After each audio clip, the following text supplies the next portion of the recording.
Hey guys, it's Brandon, aka B.Rich Beauty, aka your beauty best friend. Happy Friday, y'all! Britney Spears is under investigation. Kenya Moore has a small win against Mark Daly. And R.Kelly's trial has begun. Yes, we're talking about that and a lot more. You know what to do. Grab your tea, grab your beverage. Let's go!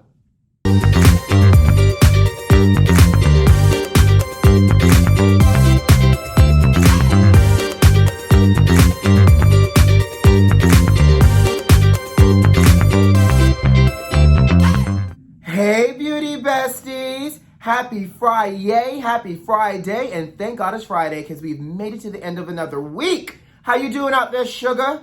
I am great. I'm in Atlanta with this Starbucks hot cup of tea that I had to brew in my own room. This is not a paid for Starbucks promotion, sugar, but it was the only cup that was available. And you know the tea is hot today, and so is this. Baby, what y'all got planned for the weekend? Ooh, this is hot. What y'all got planned for the weekend? I hope it's something good. Today is my best friend's wedding. I'm doing her makeup today, so you'll see that video drop on Sunday. Please tune in. I'm super excited to be doing her makeup today. It's going to be good, y'all. So I hope you guys enjoy it as well. But baby, let's jump into these hot topics on this good old Friday. Elon Musk announced his latest in technology, and this time it's a robot.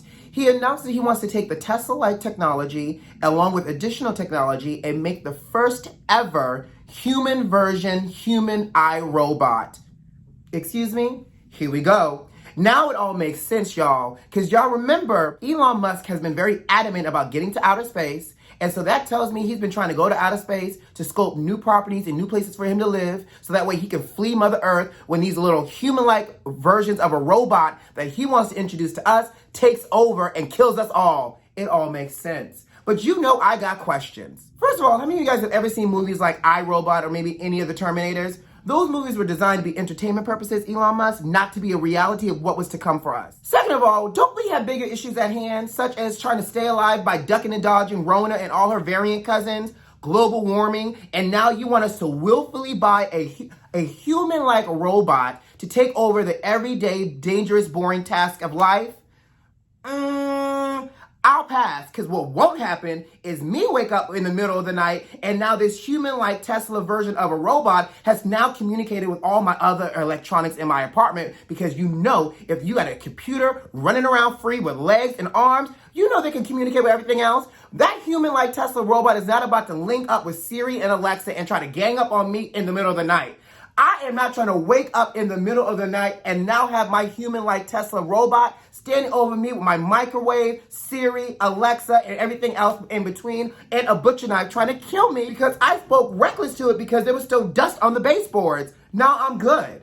I'm all the way good. Well, you know what? I should be fine anyways, because the people that could possibly afford a human-like robot is not the everyday commoner like me. But what I do know for sure is if somebody can hack into our oil supply, what keeps you from thinking that they can hack into a robot to reprogram it to kill all of mankind? Because Elon Musk also went on to say that the robot would not walk any faster than 5 miles an hour so that we as humans could outrun it, and that we could also overpower it if we needed to, because it only would be able to lift and have the strength up to a certain weight.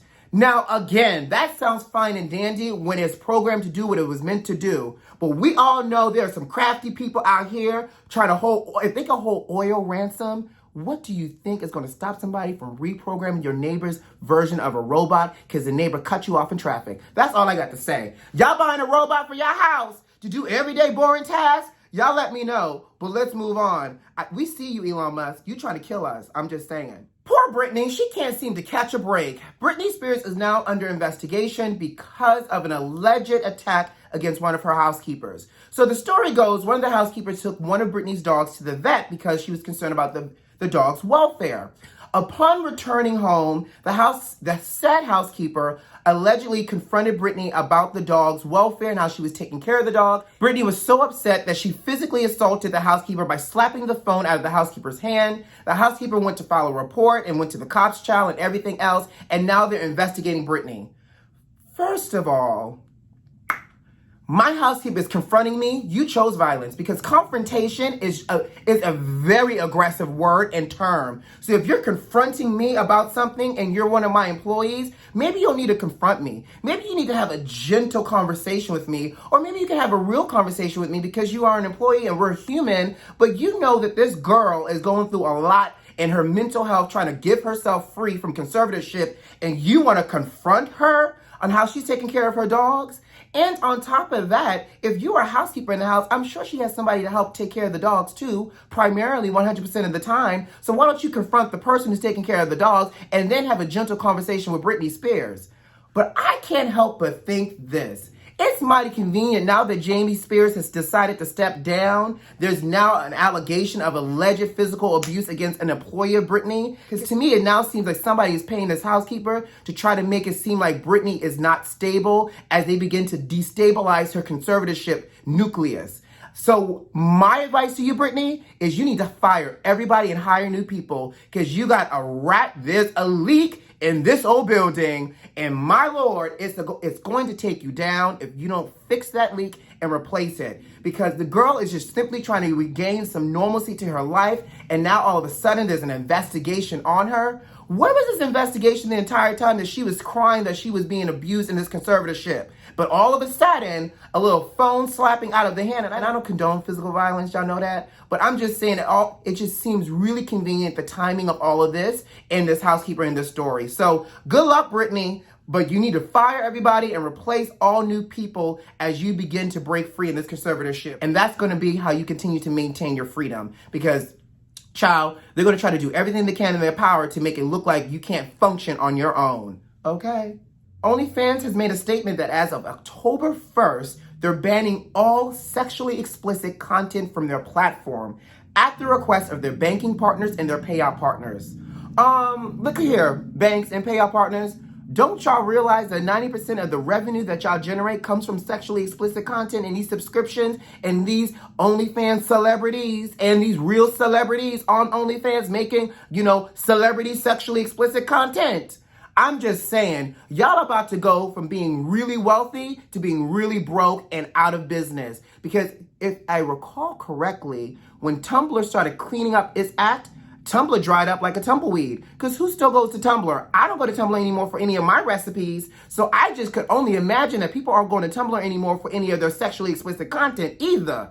So I just need to know now what all of these OnlyFans celebrities plan on doing, because they can migrate over, and Just for Fans made an announcement saying, we'll take everybody from OnlyFans, but people are upset because Just for Fans allegedly charges 30% commission, whereas OnlyFans only started 20% commission. So I want to know, OnlyFans, one, do y'all provide unemployment for these people that are about to be unemployed? And two, Joe, are y'all ready for these unemployment extended benefits? Because you about to have a lot of people out here that's going to go from riches to spam really quickly, and we got to make sure this economy is stabilized, honey. So in my opinion, I think all of the OnlyFans content creators should all band together and make their own platform with a nice margin. Not that I'm subscribed to any of these, but I wouldn't be your beauty best friend. We wouldn't be spilling the hot tea if I didn't ideate with y'all and do some research and let y'all know what these content creators are facing out here. But let's move on. Kenya Moore has scored a huge one against her battle in divorce and custody with her husband, Mark Daly. Now, y'all know Petty Betty Mark did not want Brooklyn to film on Real Housewives of Atlanta, which is the reason why last season her face was blurred out. We didn't see a lot of Brooklyn. Kenya had to run away after curfew to be with Brooklyn, all this other stuff, child. Well, Kenya has now won the ability to be able to have Brooklyn on the show. So Mark was doubling down on the reason why he didn't want Brooklyn to be a part of the show is because he had to hire security for he and Brooklyn, because he and Brooklyn were getting threats from Bravo fans.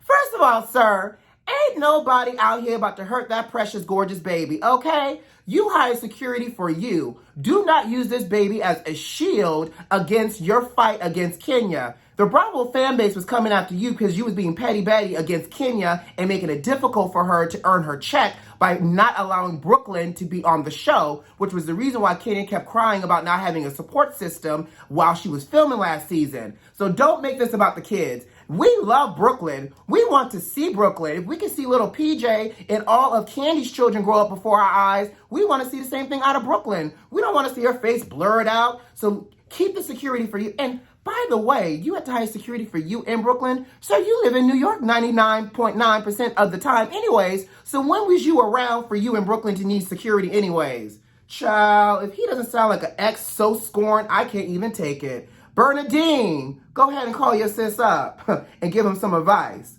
Ooh, that was petty, wasn't it? Let's move on. Well, the circus and madness that is the R.Kelly trial has begun, child, and the first testimony has been leaked. Just as a disclaimer, I don't plan on covering R.Kelly's trial, day by day, coverage by coverage, but I plan on talking about it when the salacious things get dropped. So the first testimony came from Jerhonda Pace, who also starred in the Lifetime special of Surviving R. Kelly. So Jerhonda is now 28, and she took the stand, and she said that she met R. Kelly when she was originally 14 because she was ditching school. I don't know where her parents were, but she was ditching school, and she was going to R. Kelly's 2008 trial. So she admitted that she was a super fan, and she went to that trial every day because she thought Mr. Robert Sylvester Kelly himself was innocent. Well, fast forward, she said she met him, and he invited her to one of his Chicago parties. When she was 16, she showed up to the party. They exchanged information. He invited her back for more parties, and they started down the road of sexual inappropriateness, starting with R. Kelly saying to her that he was going to train her so that she could sexually please him in all types of inappropriateness. So apparently, he had her trying on bathing suits, undressing, and end up engaging in sexual acts. Well, fast forward, she said she started to get uncomfortable, and then she told the man, I lied to you, because she originally told him I was 19 when she was 16, and I forgot to tell y'all that in the story. She said when she went to the party at 16, she lied and told him she was 19. So therefore, R. Kelly thought she was 19. But when she came clean and said, I'm really 16 and now I'm uncomfortable, he goes, what age got to do with it? In fact, you need to continue telling people you're 19 and act like you're 21.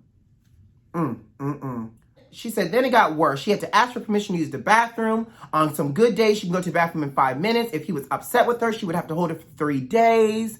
Then she said the straw that broke the camel's back is that one day he got mad with her and he slapped her, choked her, and spat on her until she passed out. She said she woke up and ran home to her parents.